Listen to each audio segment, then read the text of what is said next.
রাজ্য সরকার পরিবর্তনের পর থেকেই চলছে নেশা বিরোধী অভিযান। মুখ্যমন্ত্রী বিপ্লব কুমার দেবের নেশামুক্ত ত্রিপুরা গড়ার লক্ষ্যে কাজ করছে প্রশাসন।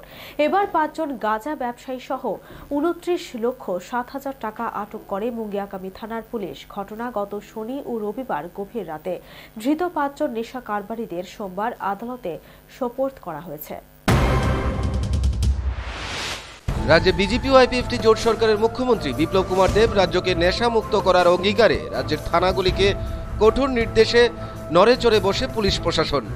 এখন পর্যন্ত কয়েক হাজার কোটি টাকার গাঁজা আটক করা হলেও গাঁজা পাচারের মাস্টারমাইন্ডরা এখনও ধরাছোঁয়ার বাইরে। ফলে এখনও যে গাঁজা পাচার বন্ধ করা যায়নি তার বড় প্রমাণ গত শনিবার ও রবিবার গভীর রাতে মুঙ্গিয়াকামী থানার হাতে কয়েক লক্ষ টাকা সহ ধৃত ৫ যুবকের আটকের ঘটনা। গাঁজা পাচারের পর কলকাতা থেকে টাকা নিয়ে রাজ্যের ফেরার পথে ১৯,৭৬,৪০ টাকা সহ ৫ যুবককে আটক করা হয়। বাজেয়াপ্ত করা হয় WB 24 আর 8318 নম্বরের টয়োটা কোম্পানির গাড়িটি। মুঙ্গিয়াকামী থানার ওসি সুরসেন ত্রিপুরা জানান, শনিবার রাত 12টা নাগাদ মুঙ্গিয়াকামী থানার এসআই জয়ন্ত দেবনাথের নেতৃত্বে পুলিশ ৩৫ মাইল এলাকায় আসাম আগরতলা জাতীয় সড়কে ডিউটি করার সময় কলকাতার নম্বরের গাড়িটি দেখে সন্দেহ হয়। খবর দেওয়া হয় ওসি সুরসেন ত্রিপুরাকে। ওসি গাড়ি সহ চালককে থানায় নিয়ে আসতে বলে এবং তল্লাশি চালিয়ে গাড়িতে থাকা জগদীশ দেবনাথের কাছ থেকে প্রচুর পরিমাণ টাকা পাওয়া যায়।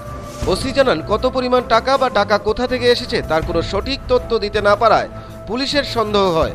পরে জিজ্ঞাসাবাদে জগদীশ জানায় কলকাতা গাঁজা মাফিয়া রাজু ওরফে মামুর কাছ থেকে এই টাকা এনেছেন। যখন চেকিংয়ে গাড়িটা নাকা পয়েন্টে ঢুকছে তখন আমার অফিসার সিগন্যাল দিয়েছে গাড়িটা থামার জন্য। গাড়িটা দেখা গেছে ওয়েস্ট বেঙ্গল নাম্বার। তখন গাড়িটা থামাইছে। গাড়িটা থামার পরে জিজ্ঞাসাবাদ করছে যে আপনাদের আইডেন্টিটি কি এবং আপনারা কোথায় থেকে আসেন এত রাতে।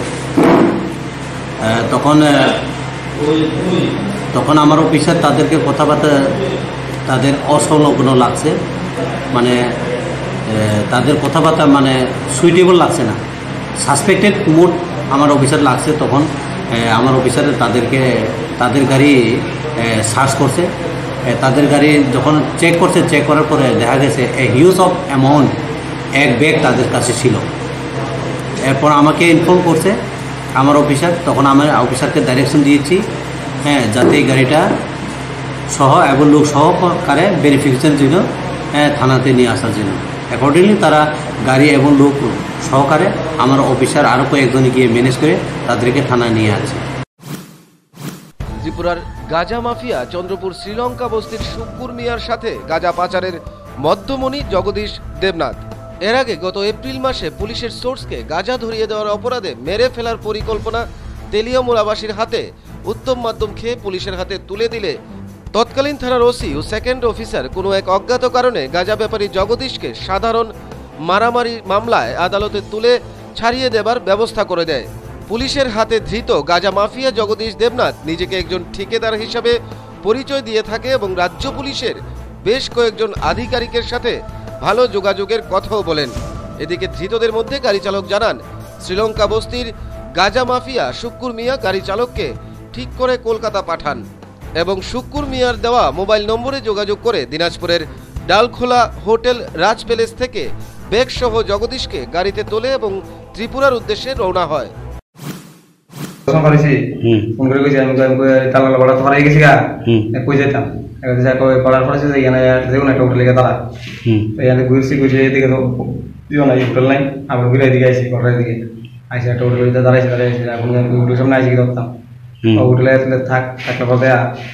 আমি কম কইলে আমাদের আইগুলো কয় বলে আইছি আমি এখানে উঠলে সন্ধ্যার সময় আইসি আইসে আমরা কথা যান সন্ধ্যার সময় কেটে আইছে তাই কেটে ওই জগদীশ।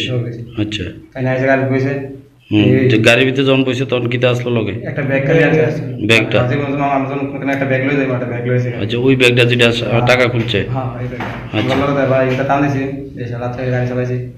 তাতে আইসে নলবাড়ি ভাত খাইছে, রুটি খাইছি। টান দিছি বল দিন সকাল আইলাম আইসে শুধু আইতে সুরে টুরে বাড়ি গেছি। 10 বাজে সাইডে সিগন্যাল দিছে গাড়ি। কটার সময় তখন রাত্র কটা বাজে? 10টা 10:30 বাজে। ধৃতরা হলেন মূল অভিযুক্ত জগদীশ দেবনাথ, বীরচরণ দেববর্মা, সুভাষচন্দ্র দাস, হুমায়ুন মিয়া এবং গাড়ি চালক দেবানন্দ পাল। ধৃতদের সোমবার 7 দিনের রিমান্ড চেয়ে আদালতে তোলা হয়। Bureau report, news vanguard.